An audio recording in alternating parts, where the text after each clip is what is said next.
He hired a giant alien woman as a cook. What she did a week later left him in shock. Part 1. The gun was already pointing at Jake Morrison's head when he realized his mistake. The Vorath mercenary's finger tightened on the trigger, and Jake knew he had exactly 2 seconds to live. His restaurant, the Frontier Grill, had been his dream for 5 years. Now it would be his tomb. A massive shadow moved behind the mercenary. Something huge and fast. The Vorath's head snapped sideways with a crack that echoed through the empty dining room. His body crumpled like a discarded napkin. Standing over him was Kayla, all 8 feet of blue-skinned, four-armed alien muscle. The kitchen knife in her lower right hand was still dripping with the sauce she had been preparing. Jake stared. He had hired her exactly 6 days ago. She had walked into his restaurant on the edge of New Phoenix Colony, desperate for work. Her references were terrible. Her previous employer said she was too aggressive. The one before that claimed she broke things. But Jake needed a cook badly, and Kayla had made him the best meal he had ever tasted during her trial shift. Now she was standing over a dead mercenary in his restaurant. "You should leave," Kayla said, her voice surprisingly gentle for someone who had just killed a man with her bare hands. "More will come." "More?" Jake's voice cracked. "What are you talking about? Who was that?" Kayla's 4 amber eyes fixed on him. "Vorath collectors. You owe money to the wrong people, Jake Morrison." He did owe money. 30,000 credits to some businessmen who had helped him start the restaurant. Businessmen who turned out to have connections to the Crimson Syndicate, the most dangerous criminal organization in 3 sectors. "How did you know my name?" Jake had never told her his last name. Captain moved toward the kitchen with fluid grace despite her size. "I know many things. Right now, you need to trust me. Can you do that?" Jake looked at the body on his floor. The Vorath mercenary was twice his size and was carrying enough weapons to start a small war. Kayla had dropped him in one move. "I don't have much choice," he said. Smart. Kayla began pulling ingredients from the cooler with her upper arms, while her lower arms worked on something Jake couldn't see. "The Syndicate will send a team, probably 5 or 6. They will arrive in approximately 12 minutes. How do you know that?" "Because I used to work for them." Jake's blood ran cold. "You what?" Kayla glanced at him, and something like sadness flickered across her alien features. "I was their enforcer for 3 years. I collected debts. I hurt people who didn't pay. Then I stopped." "Why?" "Because I got tired of being a monster." She pulled out a large container and started mixing compounds Jake didn't recognize. "But I still remember how they think, how they operate. And I know they won't stop until you are dead or they get their money." "I don't have the money," Jake said quietly. "I spent everything on this place. I know." Kayla's hands moved faster now, working with purpose. "That's why we need a different solution." "We?" Kayla looked at him directly, all 4 eyes focused and intense.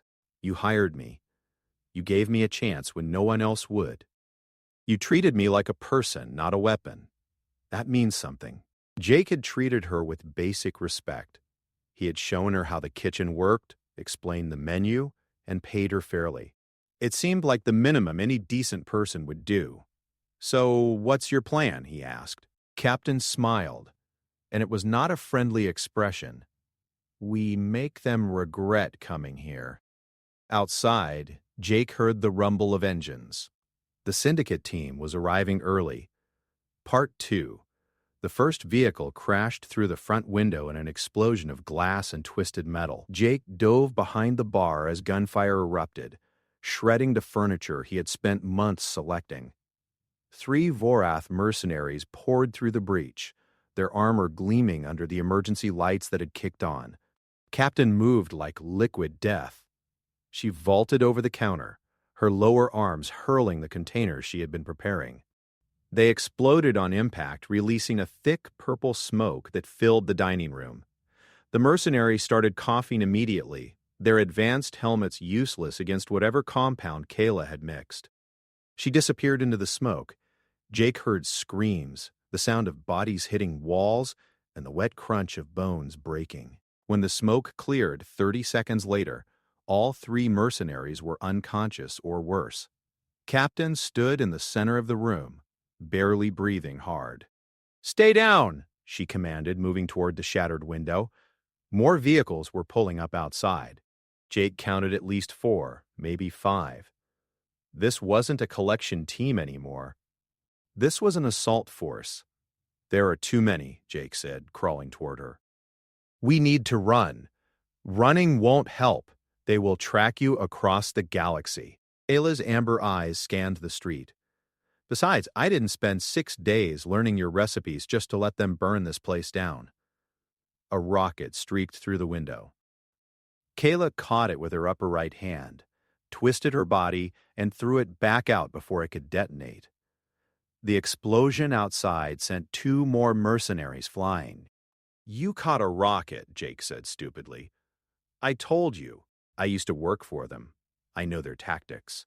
Captain grabbed him and pulled him toward the kitchen. "Your turn to help. I need you to override the building's environmental systems." The what? "The ventilation, the fire suppression. All of it. Can you access the controls?" Jake nodded. The Frontier Grill was in an old colonial building with centralized systems. He had the override codes in his office. "What are you planning?" "Chemistry." Kayla was already pulling more ingredients from the pantry and the cooler. Things Jake used for cooking every day. Salt, vinegar, baking compounds, preservatives, industrial cleaning agents from under the sink. The syndicate thinks I'm soft now. They think cooking has made me weak. They're about to learn otherwise. Jake ran to his office while Kayla worked. He could hear more gunfire outside, more shouting.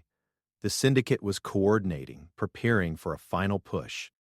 He reached his terminal and started entering commands, his hands shaking so badly he had to try twice. When he returned to the kitchen, Kayla had transformed it into something between a laboratory and an armory. She had containers of different colored liquids arranged in precise rows. Her 4 hands moved in a blur, mixing, measuring, and combining with the precision of a master chef and the purpose of a weapons engineer. "Systems are yours," Jake said. "Good. When I tell you, activate the fire suppression system in the dining room and reverse the kitchen ventilation to pull air from outside." Kayla finished her preparations and started loading the containers into what looked like modified serving equipment. "This will get intense." "It's already intense." Kayla almost smiled. "Jake Morrison, you run a restaurant on a frontier colony. You must have known danger was part of the deal. I thought the danger would be food critics and health inspectors. Less deadly, but more persistent." This time she did smile. "Ready?" Before Jake could answer, the real assault began. The syndicate forces came through every entrance at once. Front, back, side doors all exploded inward simultaneously. Professional, coordinated, overwhelming. At least 15 mercenaries poured in, weapons raised. Captain stepped into the dining room to meet them. What happened next would haunt Jake's dreams for years. Kayla moved through the mercenaries like a storm, using her size and 4 arms to devastating effect. But it wasn't just her physical prowess. Every move was calculated. Every strike had purpose. She grabbed one mercenary and used him as a shield against the others. She broke another's arm and took his weapon in one fluid motion. She was a force of nature wearing an apron. But there were too many. Even Kayla couldn't fight 15 trained killers at once. They were pushing her back, surrounding her, preparing to overwhelm her with sheer numbers. "Now," Kayla shouted. Jake slammed his hand on the controls. The fire suppression system activated, spraying the dining room with what the mercenaries thought was water. But Kayla had already contaminated the system with her compounds. The spray turned into a caustic mist that ate through armor and made breathing impossible. At the same time, the reversed ventilation pulled in the smoke from the burning vehicles outside, creating a toxic fog. The mercenaries panicked. They couldn't see. They couldn't breathe. Their expensive armor was melting. They ran, stumbling over each other in their desperation to escape. Captain let them go. She stood in the center of the chaos, untouched by her own weapons, watching them flee. When the last mercenary had disappeared, she walked back to the kitchen. Her apron was torn and scorched, but she was uninjured. "That won't stop them for long," she said, washing her hands in the sink as if nothing had happened. "The Syndicate doesn't forgive failure. They will send more." Jake looked at his destroyed restaurant, the place he had built from nothing, his dream reduced to rubble and chemical burns. "Why are you helping me?" he asked quietly. Kella dried her hands carefully. "Because 6 days ago you looked at me and saw a person who could cook, not a weapon, not a monster, just someone who needed work. Do you know how rare that is in this galaxy? You're risking your life for a job?" "No." Kayla met his eyes, all 4 of her amber eyes serious and sad. "I'm risking my life because for the first time in years I felt like maybe I could be something other than what I was made to be. Your restaurant gave me that. Now I'm going to save it. How?" "The Syndicate won't stop. You said so yourself." Captain picked up a kitchen knife and tested its edge. "Then we don't wait for them to come to us. We go to them." Part 3. The Syndicate's regional headquarters was a converted cargo hauler orbiting New Phoenix Colony. Jake had never been stupid enough to go there before.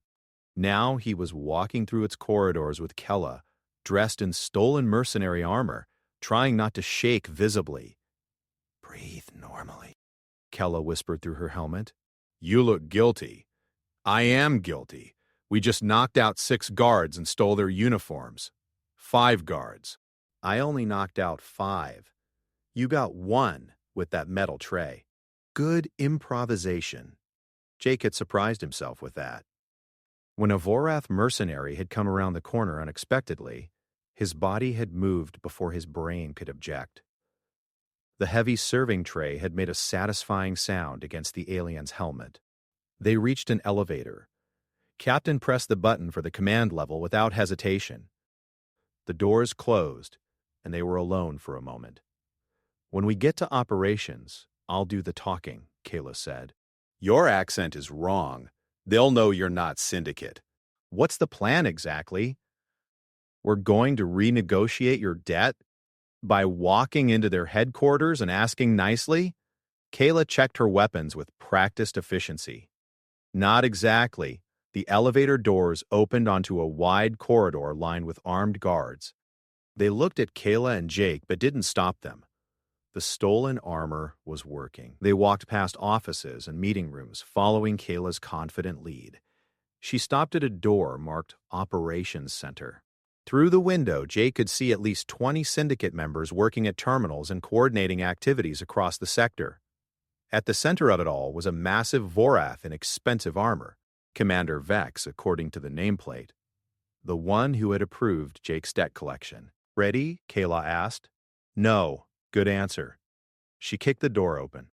The operations center erupted into chaos. Guards reached for weapons. Terminals flashed warnings. Commander Vex rose from his chair, his hand moving toward the pistol at his belt. Captain was faster. She crossed the room in 3 massive strides and grabbed Vex by the throat with her upper right hand. Her lower hands held weapons pointed at the guards. Her upper left hand held something small and blinking. "Nobody move," she said calmly. "This is a dead man's switch. If my heart stops, this entire section of the ship vaporizes." The room froze. Jake stood by the door, trying to look more threatening than terrified. He wasn't sure he was succeeding. "Kayla," Vex growled, recognizing her voice even through the helmet. "We thought you went soft." I got smarter. She squeezed slightly, and Vex made a choking sound. "Now we're going to have a conversation about Jake Morrison's debt." "The restaurant owner?" "He owes us. He pays or he dies. Simple economics." Kayla's helmet turned to look at the various terminals around the room. I see you're running 47 active collection operations. I see you have contracts with 6 colony governments. I see you're moving shipments through 16 different routes. She looked back at Vex. I also see all of that information is stored on servers I can access from here. Vex's eyes widened. You wouldn't. I spent 3 years as your enforcer. I know every dirty secret this organization has, every bribed official, every illegal shipment, every murder you've covered up. Kayla's voice was ice cold. What do you think happens if all that information gets sent to the Colonial Authority? To your business partners? To your rivals? The organization would collapse, one of the other syndicate members whispered. Exactly. Kayla adjusted her grip on Vex. So here's the new deal. You forgive Jake Morrison's debt? All of it. You mark it paid in full and you never bother him again. And in exchange, Vex managed to rasp. I don't destroy everything you've built. I don't release the information that would put every person in this room in a colonial prison for life. I let you continue your profitable criminal enterprise in peace. The room was silent except for the beeping of terminals and Vex's labored breathing. You're bluffing, Vex said. You don't have access to our servers. Kayla tilted her head slightly. Want to test that theory? Because I spent 6 days working in a restaurant kitchen. Before that, I spent 6 months planning this exact scenario. I knew eventually someone decent would get caught in your debt trap. I knew I would want to help them, so I prepared. She nodded toward one of the terminals. Its screen was displaying file directories that made several syndicate members pale. I installed a backdoor in your systems a year ago, before I left. I've been watching everything you do, waiting for the right moment. Kella's voice softened slightly. I didn't want to use it. I wanted to believe I could just walk away and live a quiet life. But you couldn't leave good people alone. So here we are. Jake realized she had been planning this long before he hired her. She had chosen his restaurant deliberately, knowing the syndicate would come for him eventually. She had turned his crisis into her opportunity. You used me, he said quietly. Yes. Kella admitted without looking at him. I'm sorry, but I also meant what I said. You treated me with kindness. That matters. Commander Vex was calculating. Jake could see it in his eyes. The Vorath was weighing his options, measuring risks versus rewards. Even if I agree, Vex said carefully, the others won't accept this. You've made us look weak.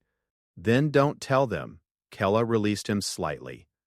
Mark Morrison's debt as paid through asset seizure.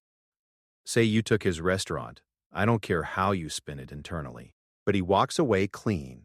And you? I disappear. Again, you never hear from me unless you break this agreement. Then everyone hears everything. Vex rubbed his throat where Kayla's hand had been. He looked at his subordinates, at the terminals displaying their secrets, at the weapon in Kayla's lower hand. Deal, he said finally. Captain, relax. Say it clearly. For the record, Jake Morrison's debt is forgiven, marked paid in full. We will not pursue him further. And, Vex's jaw tightened, and Kayla is free to go. No retaliation. No pursuit. Good! Kella backed toward the door, keeping her weapons trained on the room. Jake, we're leaving. They walked backward out of operations, Kella's weapons never wavering. The syndicate members watched but didn't move. When they reached the elevator, Kayla pressed the button and they descended in tense silence. Was any of that true? Jake asked. The back door? The files? Most of it. The back door is real. The files are real. The dead man's switch is not. This is a smoke detector from your restaurant, Jake started laughing. He couldn't help it. The absurdity of it all. The audacity, the sheer nerve of what they had just done. Capita had bluffed their way out using a smoke detector and her reputation. You're insane, he said. Probably. Kayla's helmet turned toward him. Are you angry? About me using you? Jake thought about it. His restaurant was destroyed. His quiet life was over, but his debt was gone. He was free. And he had seen what true courage looked like. "Ask me again when we're off this ship," he said. They made it to the docking bay without incident. Captain had arranged a small transport beforehand, another piece of her long preparation. They boarded and launched, leaving the Syndicate headquarters behind. As New Phoenix Colony grew larger in the viewport, Jake finally answered her question. "I'm not angry you saved my life, but I want the truth now. All of it. Why did you really help me?" Captain removed her helmet. Her 4 amber eyes met his. "Because I needed to prove to myself that I could be something other than a weapon, that the things I learned as an enforcer could be used to protect instead of hurt. You were my test case, Jake Morrison, and you passed." Part 4. 3 months later, Jake stood outside his new restaurant on the opposite side of New Phoenix Colony. The building was smaller than the Frontier Grill had been, but it was paid for in full with money from insurance and a settlement the Syndicate had mysteriously provided to avoid legal questions about the attack. Kayla emerged from the kitchen, all 4 arms carrying plates of food for the evening's test run. She had refined her cooking to an art form, combining her homeworld's techniques with human cuisine in ways that drew crowds from across the sector.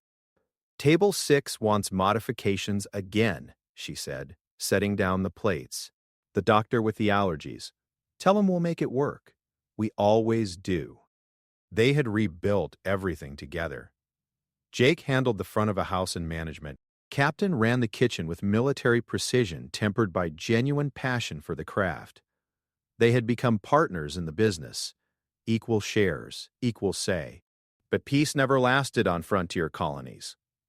The man who walked through the door that evening wore expensive clothes and had the bearing of someone used to being obeyed. 2 bodyguards flanked him, their hands near concealed weapons. Jake recognized the type immediately. Corporate, connected, dangerous. "We're not open yet," Jake said carefully. "Reservations start next week. I'm not here for food." The man sat at a table uninvited. "My name is Marcus Webb. I represent the Terran Colonial Development Corporation. We're buying properties in this district." Jake felt his stomach drop. "This building isn't for sale. Everything is for sale at the right price." The number displayed made Jake's eyes widen. "That's twice the property's value." "Generous, I think you'll agree." "I don't agree. This restaurant means something." Webb's smile didn't reach his eyes. "I understand you had trouble at your previous location. Syndicate-related, I believe. It would be unfortunate if similar problems arose here." The threat was barely veiled. Jake's hand moved toward the emergency button under the bar, but Webb's bodyguards tensed. "I wouldn't," Webb said softly. Kappa walked out of the kitchen, wiping her hands on a towel. She took in the scene with a single glance. The corporate predator, the implied threats, Jake's fear. "Is there a problem?" she asked pleasantly. Webb looked at her, and Jake saw the calculation happen. The man recognized what Kayla was, even if he didn't know her specifically. He had probably heard rumors about the attack on the Frontier Grill, about the cook who had fought off a Syndicate assault team. "No problem," Webb said, standing. "Just making a business offer. Think about it, Mr. Morrison. The generous version expires in 48 hours. After that, things become more expensive for everyone." He left with his bodyguards. When the door closed, Jake let out a breath he hadn't known he was holding. "Terran Colonial Development Corporation," Kayla said thoughtfully. "I know them. They buy up properties in developing districts, then partner with criminal organizations to pressure holdouts. Once they own enough buildings, they redevelop at massive profit. So we're going to go through this again. Different name, same threat." "Not if we're smart." Kella returned to the kitchen and came back with 2 plates of food. "Oh." "You think better on a full stomach." The meal was incredible, as always. Captain had created something that tasted like comfort and defiance mixed together. As Jake ate, his mind worked through the problem. We can't fight a corporation the way we fought the syndicate, he said. They have legal resources, political connections, endless money. True. But they also have vulnerabilities. Kayla ate with her lower hands while her upper hands pulled up information on a data pad. Terran Colonial Development has 43 similar projects across 8 colonies. Each one follows the same pattern. They move in, make offers, pressure resistance, acquire property, redevelop. How does knowing their pattern help us? Because patterns create predictability, and predictability creates opportunity. Kayla's amber eyes gleamed with the same intensity she had shown facing down Commander Vex. We can't fight them directly, but we can make them not want to fight us. How? By making this property worthless to them. They want this district because it's developing. Property values are rising. If we can tank those values somehow, they'll move on to easier targets. Jake shook his head. That would hurt everyone in the district, our neighbors, other businesses. I won't do that. Good. Because I have a better idea. Kayla smiled. We make the property valuable in a way they can't control or profit from. Over the next 2 days, Kayla and Jake worked frantically. They reached out to other business owners in the district, the ones Webb and his corporation had also approached. They found 12 others facing the same pressure, the same threats. Together, they formed a business cooperative. They pooled resources, shared security, and most importantly, they filed for historical district status with the Colonial Authority. The district had been one of the first settled areas on New Phoenix. With the right documentation and enough support, they could get legal protections that would make Webb's redevelopment plans impossible. It was a long shot. The paperwork was complex. The authority was slow. And Webb's deadline was approaching. On the morning of the 48th hour, Webb returned with more bodyguards and a different attitude. Time's up, he said without preamble. I've been authorized to make a final offer. Half the previous amount. Take it or face the consequences. We're not interested, Jake said. We've filed for historical district status. Your development plans won't work here. Webb laughed. It was a cold, corporate sound. Historical status takes months to approve. I have judges and bureaucrats on my payroll. Your application will be delayed, denied, or lost. Meanwhile, accidents will happen. Permits will be revoked. Health inspections will find violations. Your business will be buried in legal problems until you beg to sell. That's illegal, Jake said. Prove it. Webb stood. You have 24 hours to reconsider. Then things get unpleasant. After he left, Jake slumped in his chair. They had tried to fight smart, but Webb had counters for everything. The corporation had too much power, too many resources. Don't give up yet, Kayla said. She was looking at her data pad with fierce concentration. I might have one more card to play. What card? A dangerous one. She met his eyes seriously. Webb said he has bureaucrats and judges on his payroll. That means corruption. The Colonial Authority hates corruption. It undermines their control. If we can prove Webb is bribing officials, the authority will come down on him like a hammer. How do we prove it? Kayla's expression turned grim. By making him do it in front of witnesses he doesn't know are watching. Jake understood immediately. You want to bait him into offering a bribe we can record. Not just any bribe. A bribe to a Colonial Authority inspector. Someone who can't be bought. Someone who will testify, do you know someone like that? I know someone who owes me a favor. A big one. Kayla pulled up a contact on her data pad. Her name is Lieutenant Sarah Vance. She works in the Authority's Anti-Corruption Division. 3 years ago, I warned her about a syndicate ambush that would have killed her team. She survived.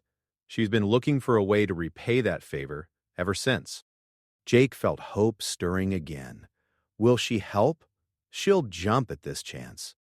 Webb's corporation has been suspected of corruption for years, but they're too careful. They never leave evidence. But if we can get him to bribe an authority officer directly, with full surveillance running, they'll have everything they need.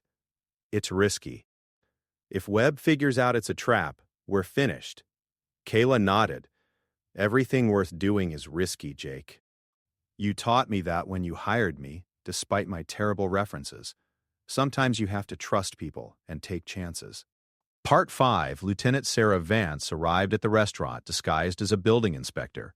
She was human, middle-aged, with the kind of sharp eyes that missed nothing. She set up surveillance equipment hidden in her inspection tools while Kayla explained the plan. Webb will come back tomorrow morning with his final offer, Kayla said. That's when Jake will tell him he's considering selling. But there's a problem. A building inspector has found violations that will take weeks to fix unless they can be resolved quickly. And that's my cue, Vance said. I'll be here doing a fake inspection. Webb will see an opportunity to eliminate the obstacle. If he offers me a bribe, we've got him. What if he doesn't take the bait? Jake asked. Men like Webb always take the bait, Vance replied. They believe everyone has a price because they do. He'll assume I'm just another corrupt official looking for a payday. They rehearsed the scenario twice, then Vance left to prepare. That night, Jake couldn't sleep. He kept thinking about everything that had led to this moment. 6 months ago, his biggest worry had been getting good reviews from food critics. Now he was orchestrating a sting operation against a corrupt corporation. Are you awake? Kayla's voice came from the kitchen. She often stayed late, perfecting recipes or planning for the next day. Jake joined her. She was making something that smelled like home, even though Jake had never been to her planet. Nervous? She asked. Terrified. If this goes wrong, we lose everything. We've lost everything before. We rebuilt. Kayla handed him a plate. Try this, new recipe. The food was extraordinary. Complex flavors that told a story Jake didn't have words for. It tasted like hope mixed with memory, like courage flavored with determination. This is incredible, he said. It's a traditional dish from my world.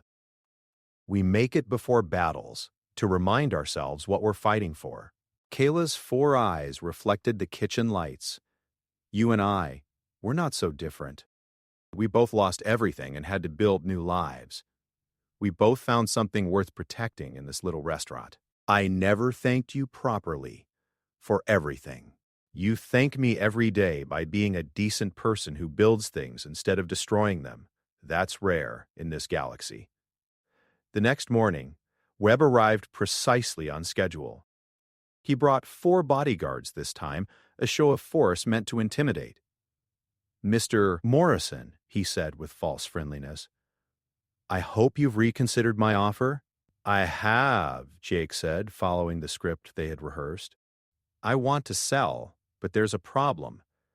Webb's eyes narrowed. What problem? Building inspector found violations. Serious ones. It'll take weeks to fix, maybe months. The sale can't go through until they're resolved. As if on cue, Lieutenant Vance emerged from the back room wearing a Colonial Authority inspector's uniform. She carried a data pad and looked thoroughly annoyed. Mr. Morrison, I've completed my inspection. The violations I found are extensive. You're looking at a minimum of 60 days to bring this building up to code. Webb studied Vance carefully. Jake could see him calculating, weighing options. Then Webb's expression shifted to something friendlier. Perhaps I can help, Webb said smoothly. I have experience with these situations. Often, violations can be reinterpreted with the right perspective. Vance looked at him coldly. Are you suggesting I falsify my report? I'm suggesting that building codes are complex and subject to professional judgment. With appropriate consultation fees, of course. The bribe offered clearly and recorded on every surveillance device Vance had hidden in the room. How much consultation are we discussing? Vance asked, playing her role perfectly. Webb named a figure. It was large enough to be significant, small enough to seem reasonable. The bodyguards shifted uncomfortably, sensing this was crossing a line. That would make the violations disappear? Vance pressed. Completely. The building would pass inspection today. Vance nodded slowly, then pulled out her badge. Marcus Webb, you're under arrest for attempted bribery of a colonial authority official. You have the right to remain silent. Webb's face went through several emotions in rapid succession: confusion, understanding, fury. His bodyguards reached for their weapons but froze when a dozen authority officers emerged from hidden positions around the restaurant. Vance had brought backup. "This is entrapment," Webb shouted as officers secured his hands. "This is justice," Vance replied. "We've been waiting for you to slip up. Thank you for making it easy." As they led Webb away, one of the bodyguards looked at Jake with something like respect. "You just made very powerful enemies." "No," Kayla said, stepping out of the kitchen. "We just made very powerful friends."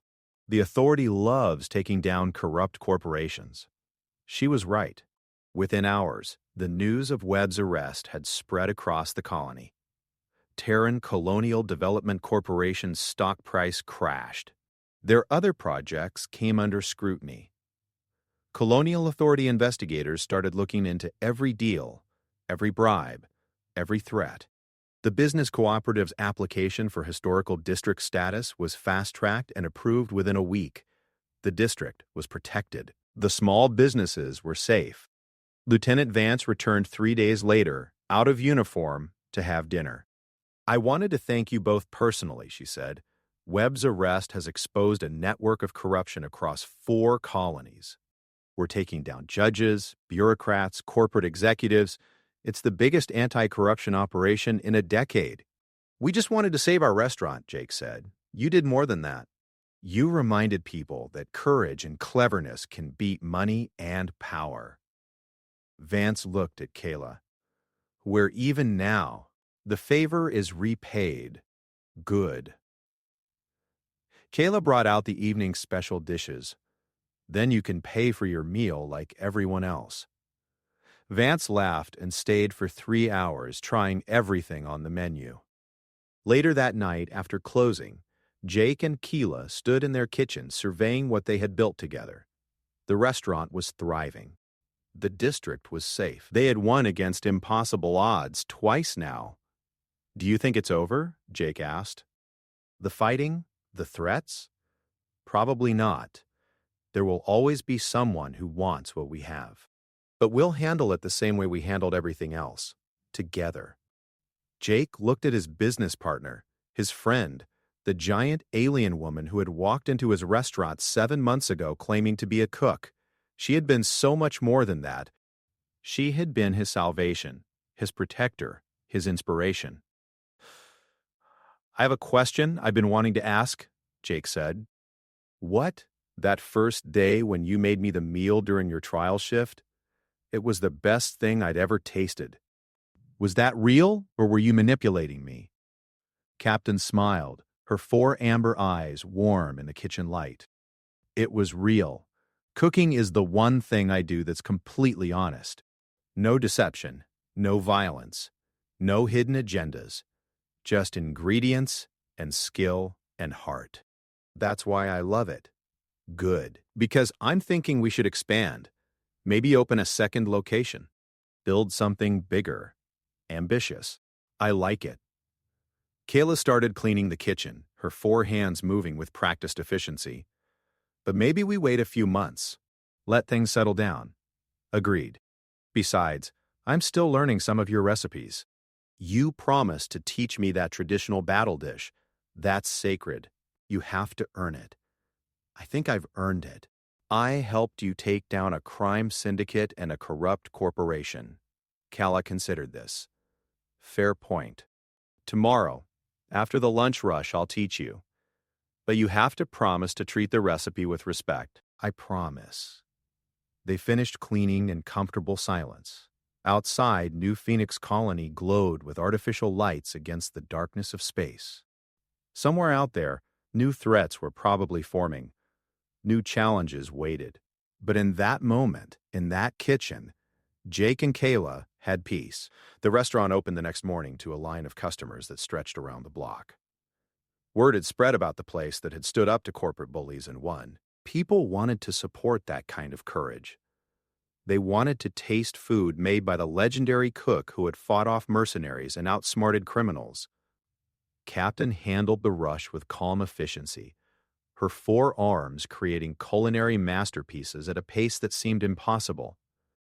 Jake worked the front, greeting customers, taking orders, making everyone feel welcome. A young couple came in late in the afternoon. They looked nervous, struggling with bills. "We heard this place was special," the woman said, "but we can't really afford it. We just wanted to see it." Jake recognized their situation immediately. He had been there once, barely scraping by, trying to build something better. He looked at Kayla through the kitchen window. She nodded slightly. "Today's special is on the house," Jake said. "Welcome to our restaurant." The couple's faces lit up with gratitude. They took a table by the window, and Kayla made them something wonderful, putting the same care and skill into their free meal that she put into everything. Watching them eat, watching their joy, Jake understood why they had fought so hard. It wasn't just about the building or the business. It was about creating a place where good things could happen, where people could find comfort and community, where kindness mattered more than money. Kappa joined him at the front after the rush died down. "You gave away another meal," she said. "I did. Is that a problem?" "No. It's perfect. It's exactly why this place matters." She looked around their restaurant with obvious pride. "We built something good here, Jake Morrison. Something worth defending." "We did. And we'll keep defending it whatever comes next." Captain's amber eyes gleamed with determination and hope. "Whatever comes next, we face it together, partner." "Partner," Jake agreed. Outside, New Phoenix Colony continued its endless dance of commerce and crime, hope and struggle. But inside their restaurant, behind walls that had witnessed violence and courage, 2 unlikely friends had created something that mattered. A place where an alien enforcer could become a master cook, where a desperate restaurant owner could become a hero, where the simple act of feeding people with care and respect could change lives. The sign above the door read, "Morrison and Kayla's Kitchen." It was a small corner of the galaxy where good still won sometimes, where courage counted, and where the best revenge against a cruel universe was to create something beautiful and feed it to anyone who walked through the door, and that was enough.